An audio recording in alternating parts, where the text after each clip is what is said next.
Instituto de Estudios para la Paz y la Cooperación presenta.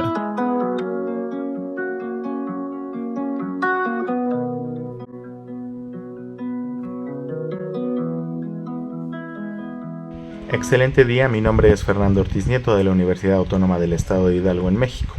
Hoy les presento el tema Modelo ecológico de factores asociados a la funcionalidad de infantes con trastorno del espectro del autismo, una revisión narrativa.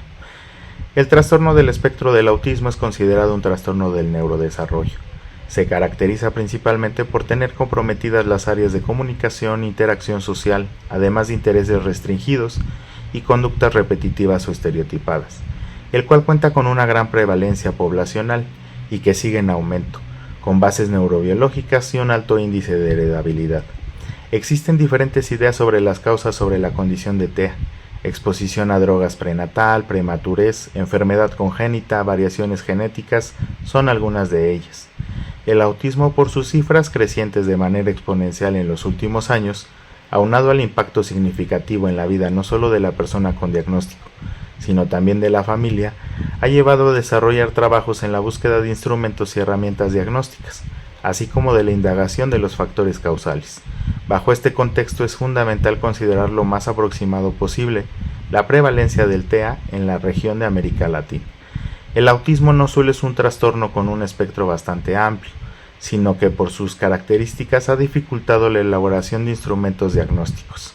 y que los existentes no sean estandarizados para la población latina, o tarden varios años antes de hacerlo, generando una mayor vulnerabilidad en las personas que son diagnosticadas o no,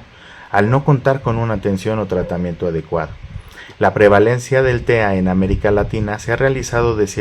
con ciertas limitantes. Se considera que hay una afectación en la población de entre 1 y 1.5%.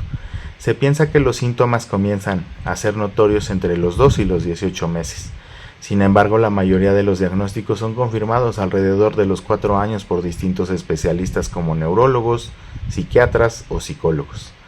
De acuerdo con un estudio realizado en 2020 sobre la condición de TEA en América Latina, se estableció un aproximado de 6 millones de personas que viven con TEA. Por medio de una encuesta en línea en diferentes países como Brasil, Argentina, Chile, Uruguay, Venezuela, República Dominicana, se establecieron 2 prioridades dentro de las necesidades de las personas con TEA y sus familias. La primera concerniente a la concienciación de la población y la segunda sobre las mejoras en el sistema educativo. Sin embargo, salieron a la luz otras consideraciones como un costo elevado en el tratamiento, falta de servicios especializados, largas filas de espera, además de vivir discriminación y complicaciones económicas. Al hablar de la prevalencia en los diferentes países latinoamericanos, se considera, por ejemplo, en México una prevalencia de 0.87%, en Perú se aproxima una prevalencia de 1%, sin embargo se debe especificar que no se cuenta con un dato certero y solo es un aproximado debido a que no existen investigaciones específicas en Perú. En República Dominicana tampoco se cuentan con datos específicos, debido a las dificultades económicas por alta pobreza y poco acceso a la atención médica. En Cuba, solo 0.4 por cada 10.000 habitantes. Como es de esperarse, ante las diferencias entre cada país y los limitados servicios de salud, aunado a las dificultades en los diagnósticos y en la atención de personas que presentan síntomas para confirmar un diagnóstico o brindar el tratamiento necesario, se considera que en el área de América Latina aún no se cuenta con un número real sobre la prevalencia. De ahí el interés por buscar nuevas estrategias que faciliten el trabajo de los individuos y sus familias, se cuente o no con un diagnóstico, pero que al final puede generar una mejora en su calidad de vida. Como es sabido, en la actualidad contamos con diversas teorías sobre las principales causas del TEA, sin embargo aún no se logra tener una explicación concreta. De igual manera se cuenta con un sinfín de características o criterios diagnósticos del trastorno, pero como parte fundamental de este es que no todas las personas presentan todas, ni de la misma manera, dejando una brecha entre cada individuo, pero al revisar los instrumentos de evaluación o las estrategias o herramientas de intervención, uno de los factores más relevantes es que son iguales para todas las personas que cuentan con el diagnóstico. Como profesionales del área de psicología es de suma relevancia contar con elementos suficientes para brindar la mejor atención posible y poder orientar a las familias y al mismo individuo sobre su trastorno y sobre cuáles podrían ser las mejores consideraciones para la mejora en su calidad de vida. El abordaje que se propone no solo puede ser utilizado para personas que ya cuenten con el diagnóstico de TEA, también puede servir si existen sospechas o incluso para personas que no alcancen a cubrir un diagnóstico pero que puedan mantener algunos rasgos o criterios.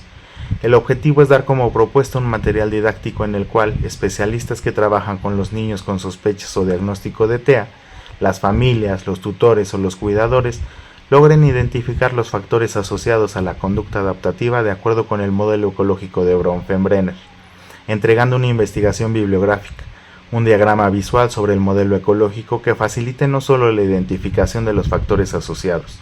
sino que además puedan saber cuáles son los que mayor influencia tienen y cuáles pudieran ser los que menos interacción generan. La idea es realizar la elaboración del modelo ecológico en conjunto, de preferencia con familia y personas cercanas que más tiempo conviven con el menor o quien se encuentra más tiempo a su cuidado.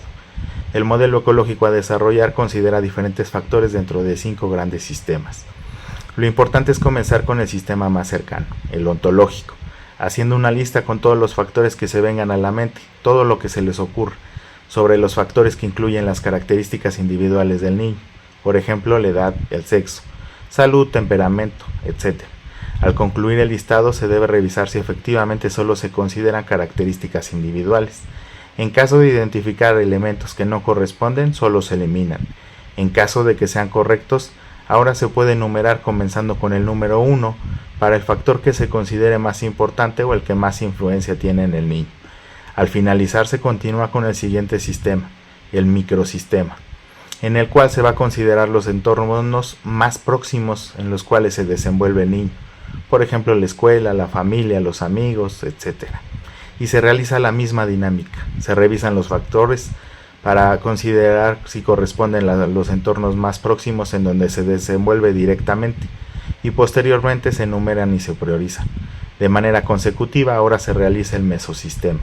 en el cual se van a considerar factores relacionados con las interacciones entre 2 o más microsistemas, por ejemplo la relación que existe entre la familia y la escuela del menor, realizando las mismas actividades, una lista de los factores, una revisión de ese listado y finalmente la priorización de estos factores. A continuación se da pie al siguiente sistema, el macrosistema, en el que se deben de considerar los factores relacionados a las creencias, a la cultura, a las normas sociales, los valores, las políticas, las leyes, etc. Sea en su país de origen o en alguno al que tuvieron que trasladarse, o incluso si se encuentran de paso, siendo factores que configuran un entorno más amplio. De la misma manera se enlistan los factores, se hace una revisión de que sean correctos y posteriormente se enumeran priorizándolos. Finalmente, se concluye con el cronosistema, en el cual se consideran los cambios que se dan a lo largo del tiempo, tanto en el entorno como en el individuo, por ejemplo, la muerte de algún familiar, cambio de escuela, migración, mudanza, etc. Se prioriza el mismo ejercicio, un listado completo, una revisión y la jerarquización de los factores. Al final del ejercicio se revisan los número 1 de cada uno de los sistemas, los cuales pueden variar de un individuo a otro. Puede parecer un ejercicio bastante simple, pero otorga un panorama más específico de los factores que se encuentran íntimamente relacionados con el desarrollo del menor y sobre la influencia que tienen en su vida, su adaptación y por ende la calidad de vida de él, su familia y de las personas que lo rodean.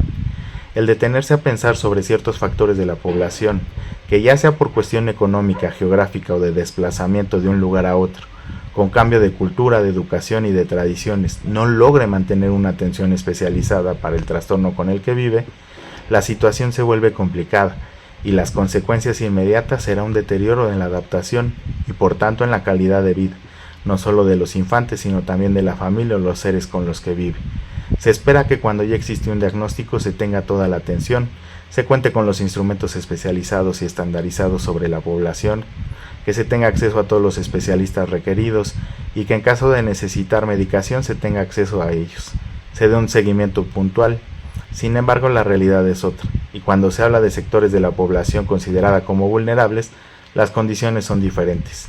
Este modelo ecológico resulta una herramienta útil para brindar apoyo y seguimiento a los infantes, cuenten o no con el tratamiento especializado, sin interferir en ningún tipo de tratamiento, que mantenga o que comience, más bien que puede ser un apoyo para saber en qué esfera se requiere mayor tiempo, esfuerzo, si pudieran generar mayores resultados. Si bien no se establecen estructuras específicas, cada uno de los pasos que se realizan con las personas con las que se trabaja es un punto en el cual se puede comenzar a trabajar. Con la colaboración